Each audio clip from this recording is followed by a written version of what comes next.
In this video, we're going to look at what is the fetch and execute cycle. So we're going to look at each stage of the cycle and discuss the instructions that go through the CPU, what they do and where they go. If you are in my class, watch this video to find out all the answers to your homework book and then attempt the exam questions.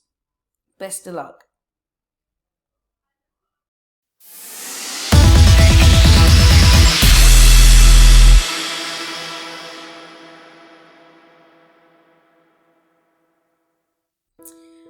Right, here we're going to look at a flow diagram for the fetch and execute cycle. So we start at the start, and any instructions that need to be executed, if the answer is no, it goes back to the start. If the answer is yes, it will fetch the next instruction, then decode the instruction, execute the instruction, and there may be an interrupt. Now what the interrupts do is that they make sure that the instructions are executed in the appropriate time, because we don't want one instruction executed before the first one. So if the answer's no, if there's any interrupts, then it just goes back to the start and carries on. The answer is yes, it transfers the control of the interrupt handling program, so it may interrupt it, stop it there, and then maybe execute it.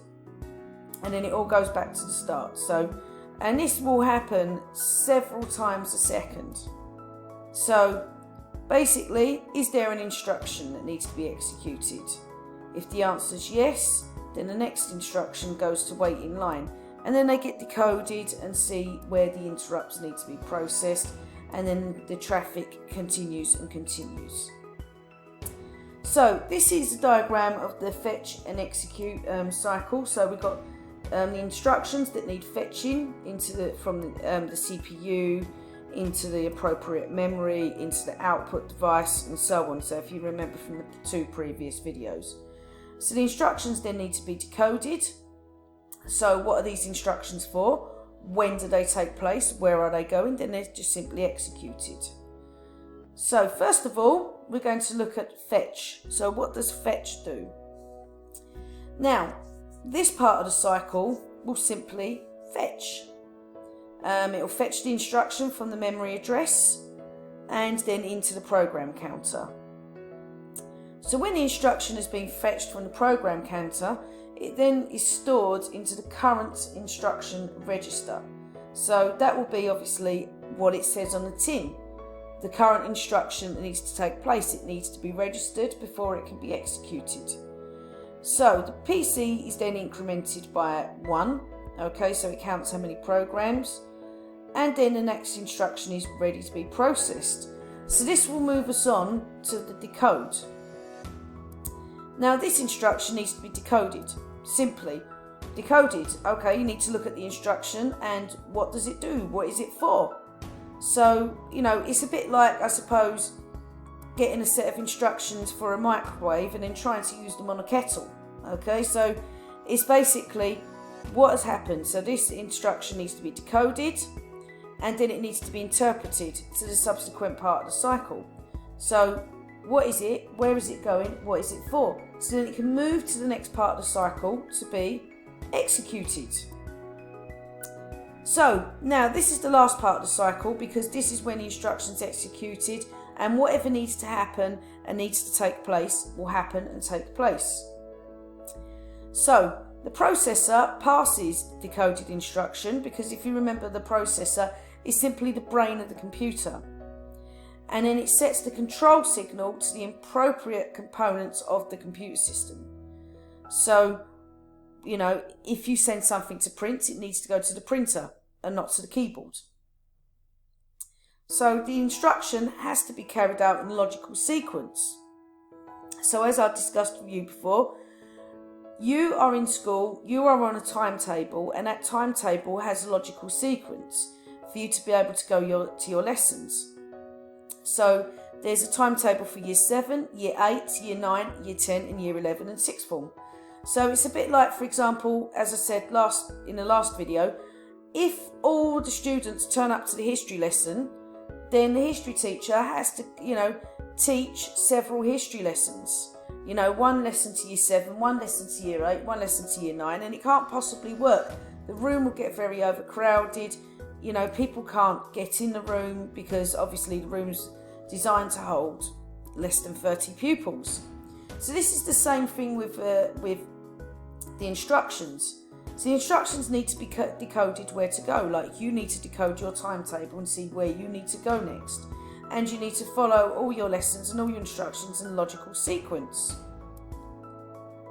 Now, the stages that will take place. So, this is all laid out nice and clearly for you so you can see.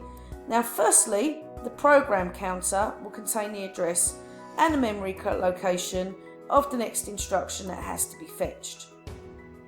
So it's then copied from the program's counter to the memory address register, and this is done using the address bus. So if you remember, I think we discussed last time our address bus. We can think of that as like the postman. So it's going to go to the postman, and then the contents of that instruction, contained in the memory address register, are then copied temporarily to the data register. So you might say like your data register is your post box until you get home and pick up your letters. So the contents are in the MDR, so the memory data register or our post box, and then they're placed into the current register. So now what will happen here is the program counter will be incremented by 1, so that it points to the next instruction that has to be fetched.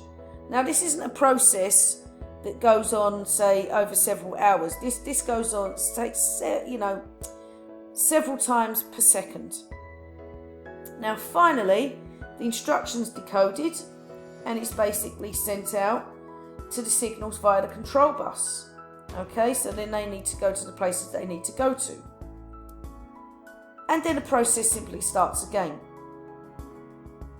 Now we're going to dive a little deeper, and we're going to look at our registered transfer notation. So now the symbolic notation is to describe basically the micro operations that transfer amongst the registers. So this is called like a register transfer language. So these are commonly used. Now, so all you have to do is basically be familiar with these and recognise them. So the accumulator. Now this is to store the data taken from the memory. Then we've got our general purpose registers.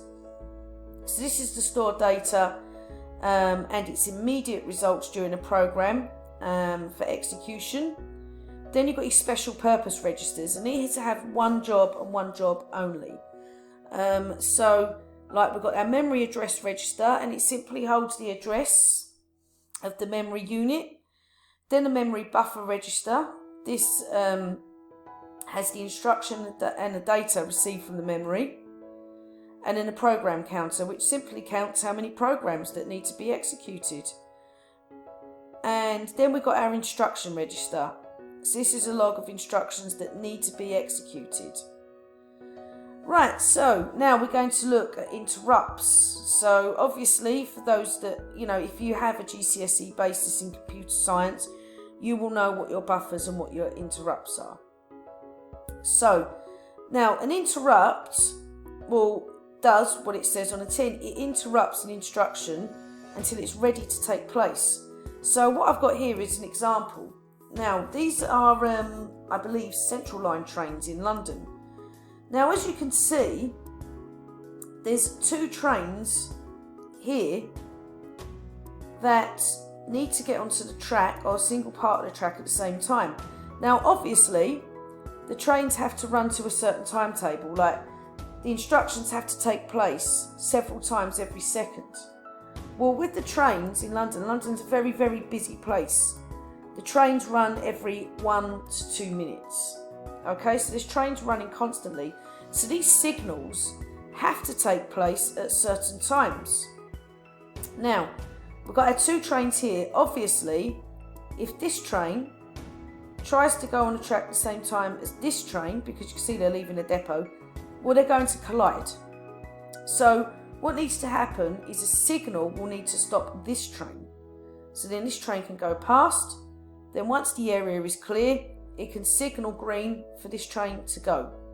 So like I said, it's a bit like your instructions on your register. Now, the interrupt function is a multitasking and multiprocessing to work. So the interrupt signal will prompt the operating system to work one task and start another. Okay, so as one task is working, then it will start another. It probably won't start two at once. Okay, so it's a bit like having a signal man here telling one thing to start and one thing to stop. So this is where we go into interrupt handling. Now, the interrupt handling is that there's many different reasons that interrupts need to be generated in the system. Okay, so there could be some fatal errors in the program and the program has to shut down. So the interrupt will shut the program down, will stop it. There could be a hardware fault. Like for example, many times you've been in school, there's printer jams. So there's an interrupt that will appear and stop the printing working, or maybe there's no paper. The input and output device needs time to process. Okay, so it will need time to process something that is happening. Maybe user interactions, maybe the user needs to do something, stop a program, make a choice, and a program cannot continue until the user interaction works, like maybe they need to log in. Or it's simply a timer signal. So instructions need to take their time, go in their time and when it's ready. So now we need to look at how these interrupts are handled. Now, there's a number of different approaches, and there is obviously detailed mechanisms that go into this to handle the interrupts, but also there has to be overriding principles as well. Like for example, each different interrupt needs to be handled appropriately, and different interrupts obviously may take more priorities. So as I said, instructions need to be run when they're ready to be run. So when they go through the fetch and execute cycle, so when the instruction's fetched, when it's decoded, and obviously is sent into the memory address register, where it will then obviously take place and see where it needs to go. It needs to go at a certain time. So one instruction cannot take a priority over another until the instruction before that needs to take place. So it's a bit like, saying, the term running before you can walk. You need to learn to walk before you can run. And it's the same thing with these instructions. They need to go in a sequence. So the role of the processor here would be to identify, because it is the brain of the computer, the type of instruction it is and register its status. And then flag its specific needs within the cycle. So like if we went back to, our trains here, they go on a certain timetable and they need to follow the signals, and when the signal is red, they have to stop. Because like a computer, in a way, a computer registers hundreds and hundreds of instructions, thousands of instructions per second. So the London trains need to run frequently, every 1 to 2 minutes. So, and if one train is ahead of the timetable, well then it can be consequences in terms of, for example, a collision. So moving forward, I'll just go here. Right, so now, finally, the appropriate interrupt handler or interrupt service routine program is initiated, and then is to start the address, into the program counter. So then, when the interrupt service routine program has been executed, there needs to be immediate checks to see if further interrupts need handling. And then, if there's none, it's all safely stored in the contents of the register and stored on the CPU, and then the whole process simply happens again. Now, thank you for watching. If there's anything you're not clear about, obviously look through your textbook, which gives all the details that you need to go through. And subscribe to my channel, because there are weekly videos being published at the moment. And like my videos, please. Teachers, if you're watching this, visit my shop on Tess and follow me on Twitter. Okay, have a lovely evening.